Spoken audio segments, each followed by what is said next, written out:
नमस्ते। आज हम नेत्रों के सूक्ष्म व्यायाम के लिए जाएंगे। जैसा कि आप जानते हैं कि आजकल हमारा जो स्क्रीन टाइम है वो काफ़ी अधिक बढ़ चुका है। हम लोग अपनी बॉडी के ऊपर तो ध्यान देते हैं, लेकिन उसका जो सबसे महत्वपूर्ण अंग है हमारे नेत्र या फिर आईज, उनके ऊपर ध्यान नहीं दे रहे।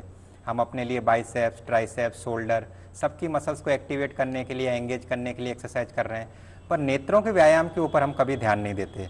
तो आज हम जिस टेक्निक को अपनाएंगे वो हमारे आईलिड्स की मसल्स को भी एक्टिवेट करेगी और साथ साथ मेडिटेशन या फिर ध्यान में भी हम इस टेक्निक का उपयोग करते हैं।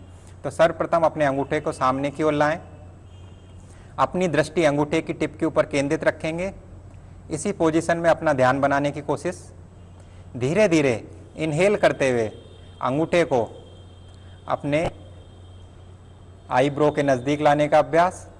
दृष्टि हमारी अंगूठे की टिप के ऊपर केंद्रित रहेगी, इस चीज़ को ध्यान रखें।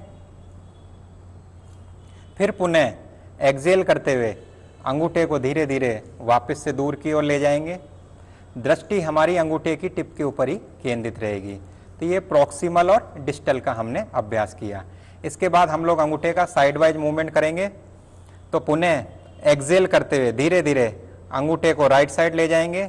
हमारी आई लिड का मूवमेंट करेंगे, जितना दूर ले जा सकते हैं ले जाने का अभ्यास। फिर पुनः इनहेल करते हुए वापस से अंगूठे को मिड लाइन के नज़दीक लाने की कोशिश।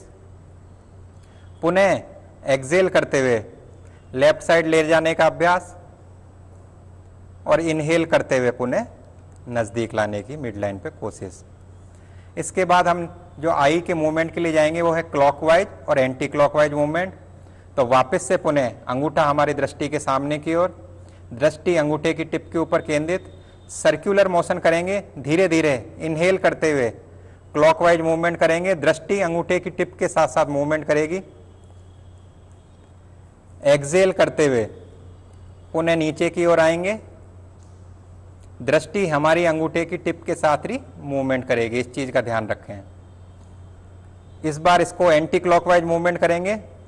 पुनः इनहेल करते हुए धीरे धीरे ऊपर की ओर जाएंगे, दृष्टि हमारी अंगूठे की टिप के ऊपर केंद्रित, और एक्सेल करते हुए पुनः नीचे की ओर आएंगे, दृष्टि हमारी अंगूठे की टिप के ऊपर ही केंद्रित रहेगी।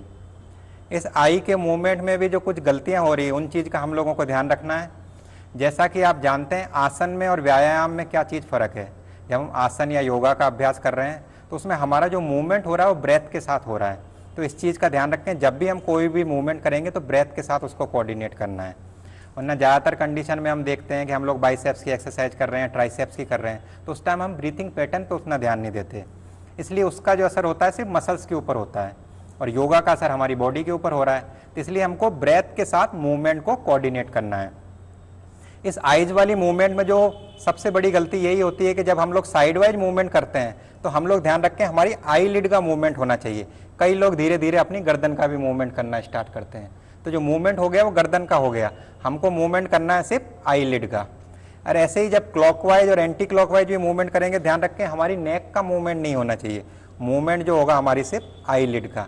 जितना हम मूवमेंट कर सकते हैं उतना ही अभ्यास करें, लेकिन ध्यान रखें ब्रेथ के साथ उसको कोऑर्डिनेट करें और यथाशक्ति यथा सामर्थ्य इसको करें।